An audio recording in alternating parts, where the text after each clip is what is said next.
चढ़ा के जटाधारी के दर्शन पाबो। चलो जाबो शिव के धाम, शिव भोला नाम मनाबो, बेले पतिया चढ़ा के जटाधारी के दर्शन पाबो।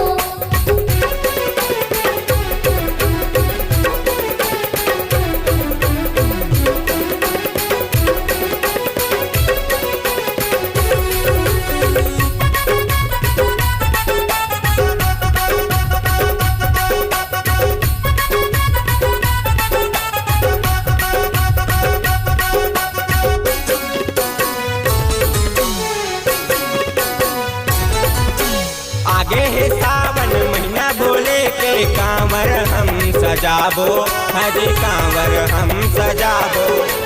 अवघड़ दानी भोले बाबा ला गंगा जल चढ़ाबो, हजी गंगा जल चढ़ाबो।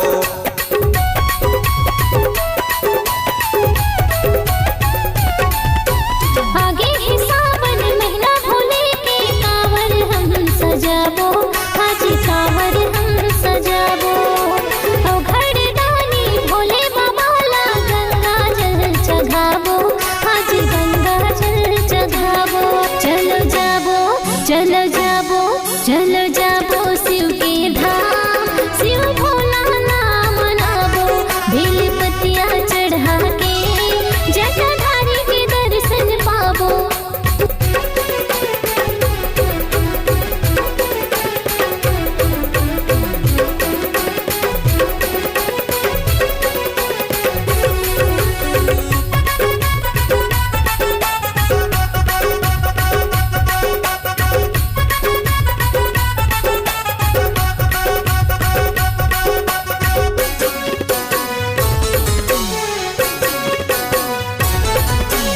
अंग भभूति लगाए है भोले, सरपन के माल पहिरे, हजी सरपन के माल पहिरे। जटा ले गंगा बुहाए भोले के, बघवा के खाल पहिरे, हजी बघवा के खाल पहिरे।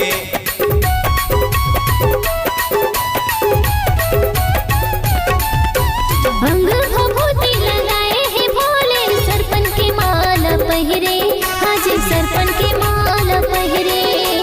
जटाले गंगा मोहाए भोले के, बघवा के खाल पहिरे, हाजी बघवा के खाल पहिरे। चलो जाबो चलो जाबो चलो जाबो शिव के धाम, शिव भोला नाम मनाबो, बेल पतिया चढ़ा के जटाधारी के दर्शन पाबो।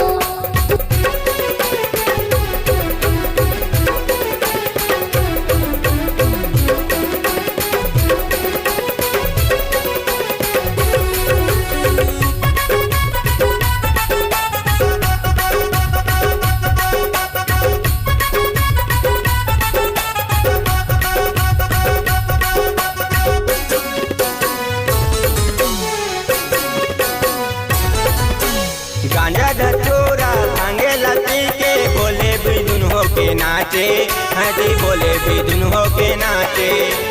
कंवर उठा के चले कंवरिया, बोल बम गान गाए, हजी बोल बम गान गाए।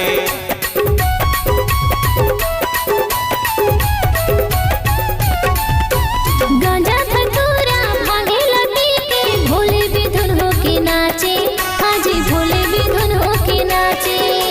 कांवर उठा के चले कंवरिया, बोल बम गाना गाए, हाजी बोल बम गाना गाए।